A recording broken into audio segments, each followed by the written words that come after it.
Pemirsa, kembali lagi bersama Ainus Pagi, bersama saya Arlis Tahadi dan rekan saya Bayu Pradana. Kita ke informasi selanjutnya, pemirsa. 6 ketua partai pendukung pemerintah diundang Presiden Joko Widodo dalam acara Halal Bihalal di Istana Merdeka. Namun pemirsa, sementara itu Partai Nasdem tidak diundang dalam pertemuan ini.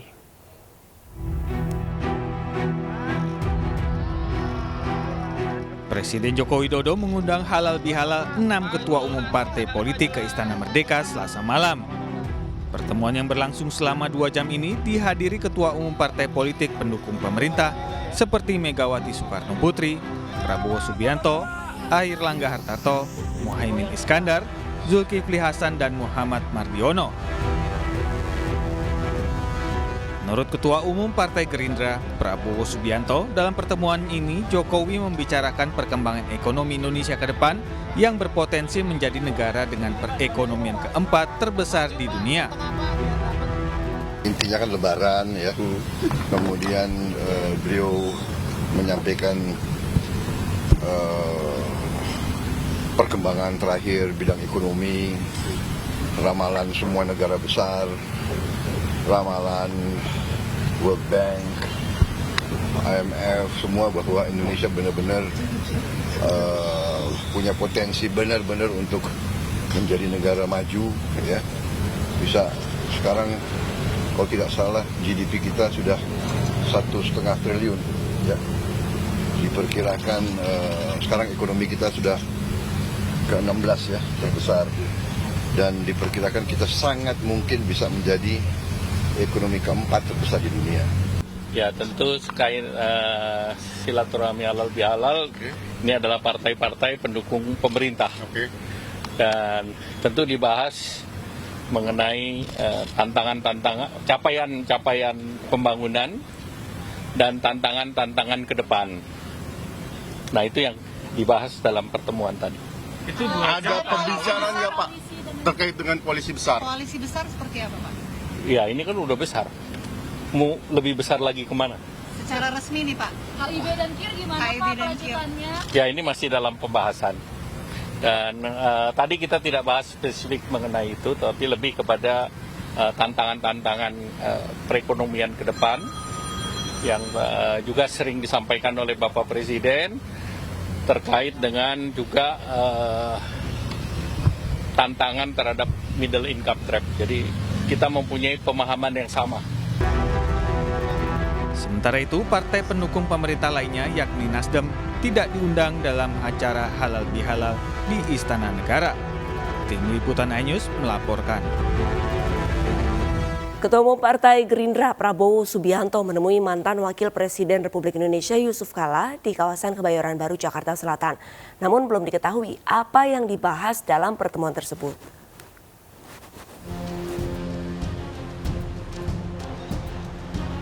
Ditemani Wakil Ketua Dewan Gerindra Muhammad Iriawan, Wakil Presiden ke-10 dan 12 Republik Indonesia Yusuf Kala menyambut kedatangan Ketua Umum Partai Gerindra Prabowo Subianto di kediaman JK di kawasan Brawijaya, Kebayoran Baru, Jakarta Selatan.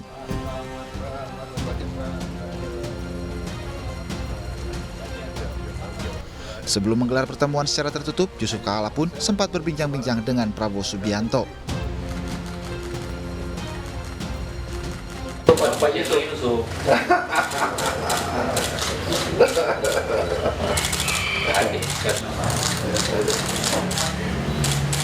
Pertemuan antara Prabowo digelar selama kurang lebih 1 jam, namun belum diketahui apa yang dibahas dalam pertemuan tersebut.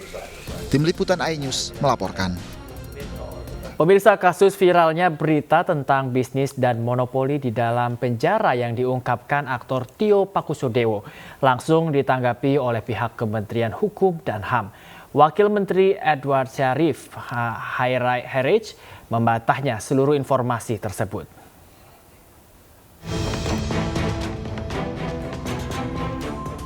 Negara dalam negara gimana sih? Jadi kalau mau diberesin dari kalapasnya aja. Ada nggak kalapas yang benar? Nggak ada yang benar. Pada ngomong deh lo, terus biar penjara. Media sosial akhir-akhir ini digegerkan oleh kabar yang menyebutkan dugaan keterlibatan anak dari Menkumham Yasona Lawli dalam monopoli bisnis di lapas. Terkait hal tersebut, Wamenkumham Edward Syarif Hiaris menegaskan informasi tersebut tidak benar, bahkan menyesatkan. Edward mengungkapkan Yayasan Jira memang milik Yamitema Lauli, anak dari Yasona Lauli. Namun, yayasan tersebut bekerja sama dengan Kementerian Hukum dan HAM guna melakukan pembinaan seperti pelatihan, seni musik, lukis, dan kerajinan lainnya. Itu informasi yang menyesatkan itu tadi, ya. Jadi bukan persoalan anak Pak Menteri ada di yayasan itu, bukan. Tapi saya mau mengatakan bahwa Direktorat Jenderal Pemasyarakatan itu terbuka, bukan hanya kepada satu yayasan, tapi banyak yayasan yang bekerja sama, dan tentunya ketika akan bekerja sama itu semua ada prosedur-prosedur yang harus dilalui. Selain informasi yang disampaikan akun Twitter Partai Sosmed, heboh bisnis dan monopoli dalam penjara juga sempat diutarakan oleh aktor Tio Pakusadewo. Dari Jakarta Selatan, Den Helmi Sanjangbati melaporkan. Sebelumnya pemirsa, seorang sipir penjara di Lampung viral karena kerap pamer harta di media sosial. Menkumham Yasona Lauli menegaskan akan menindak sipir tersebut jika terbukti melakukan pidana.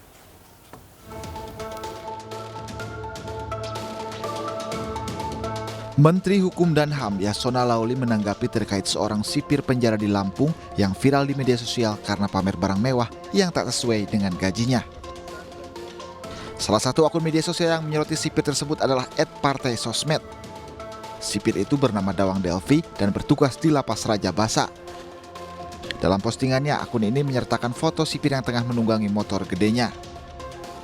Partai Sosmed juga mengunggah video kolam renang yang disebut berada di rumah sipir Dawang Delvi. Selain itu, Partai Sosmed menyebut saat ini sipir Dawang Delvi tengah merintis bisnis baru yakni rumah sakit yang saat ini masih dalam pembangunan. Menkumham Yasona Lauli pun menyatakan akan memeriksa harta yang dipamerkan sipir tersebut. Itu motor pinjaman, sedang dicek semua, dan dia termasuk alasan dia memang ada klinik istrinya. Klinik istrinya itu berapa besar, semua dia sedang dicek sama Pak. Irjen sudah jalan, Dirjen sudah periksa. Nanti kita lihat kalau ada unsur pidana, kita ini. Katanya memonopoli kantin dan koperasi di lapas. Ini sedang dicek oleh berapa besar dan apakah benar apa tidak dicek oleh Irjen. Nanti dilaporin, dan saya sudah dengar Kak Kanwil sudah memberikan penjelasan. Ya. Tapi itu masih aktif, sipirnya masih aktif di lapas. Sudah ditarik ke atas. Berdasarkan Undang-Undang Nomor 5 Tahun 2019, gaji sipir penjara golongan 2A berkisar antara 2 hingga 3,3 juta rupiah. Sementara golongan 2D berkisar antara 2,3 hingga 3,8 juta rupiah. Tim Liputan iNews melaporkan. Pemirsa, kita ke informasi dari dunia olahraga. Pemirsa, Presiden Joko Widodo melepas kontingen Indonesia yang akan berlaga di SEA Games ke-32 di Kamboja. Dalam SEA Games tahun ini, Jokowi menargetkan Indonesia dapat membawa pulang lebih dari 69 medali emas.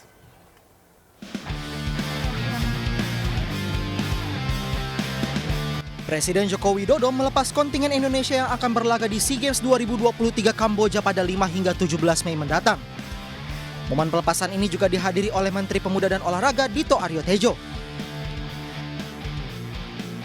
Dalam sambutannya, Presiden Jokowi menitipkan harapannya kepada para atlet yang akan mengikuti pesta olahraga 2 tahunan ini agar dapat membawa pulang lebih dari 69 medali emas dan bisa naik di peringkat 2 teratas. Saya hanya pesan, di SEA Games di Vietnam kita memperoleh saat itu medali 69 emas. Dan peringkat kita di peringkat ke-3. Nah, sekarang mestinya lebih dari itu.